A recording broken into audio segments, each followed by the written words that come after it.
మహాత్మా గాంధీ జయంతి సందర్భంగా మద్యపాన విముక్తి కోరుతూ కాకినాడ జిల్లా కలెక్టరేట్ వద్ద ప్రజా సంఘాల ఐక్యవేదిక ఆధ్వర్యంలో నిరాహార దీక్ష చేపట్టారు. మద్యపాన విముక్తికి రాష్ట్ర ప్రభుత్వమే బాధ్యత వహించి ప్రచార నిర్వహణ నియంత్రణ చేయాలని కోరింది. ప్రభుత్వ, ప్రైవేట్, గుడి, బడి, మార్కెట్, రద్దీ ప్రాంతాల్లో మద్యం దుకాణాలు లేకుండా చేయాలని ఐక్యవేదిక సభ్యులు డిమాండ్ చేశారు.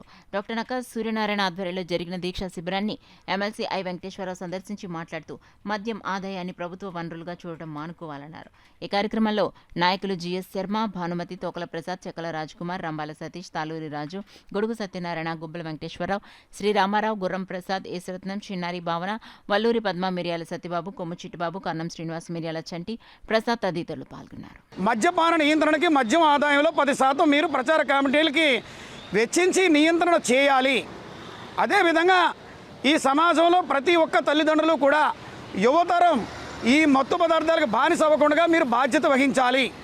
మద్యపాన నిషేధం పట్ల ఆసక్తి కలిగినటువంటి సంఘాలు వీధి వీధికి వెళ్ళి వీధి కమిటీ సమావేశాల్లో మహిళలను చైతన్యపరిచే ద్వారాగా ఈ మద్యపాన వ్యతిరేక ఐక్యతని మరి దేశవ్యాప్తం చేసి మరి మహాత్మా గాంధీజీ ఆశించినటువంటి ఆశయాలని భవిష్యత్తులో మనం సార్థకం చేసుకునే దిశగా ముందడుగు వేయాలని చెప్పి చేరినటువంటి ఈ కార్యక్రమంలో మరి ఎమ్మెల్సీ ఐవి గారు, అన్ని రాజకీయ పార్టీలు, ప్రజా సంఘాల నాయకులు పాల్గొని మద్దతు ఇచ్చారు.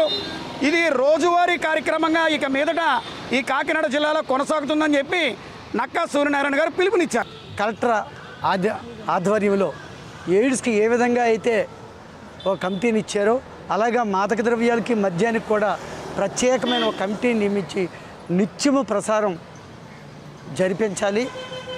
ప్రతి గ్రామంలో గుడి, బడి ఎలా అయితే ఉంటాయో గుడి, బడి ఉండే చోట ఒక డి అడిక్షన్ సెంటర్ కూడా ప్రభుత్వం పెట్టించాలి.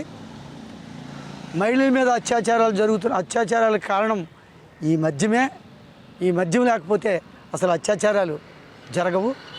తాగడం మా జన్మ హక్కు కాదు, అమ్మించడము రాజ్యాంగపు హక్కు అంతకంటే కాదు.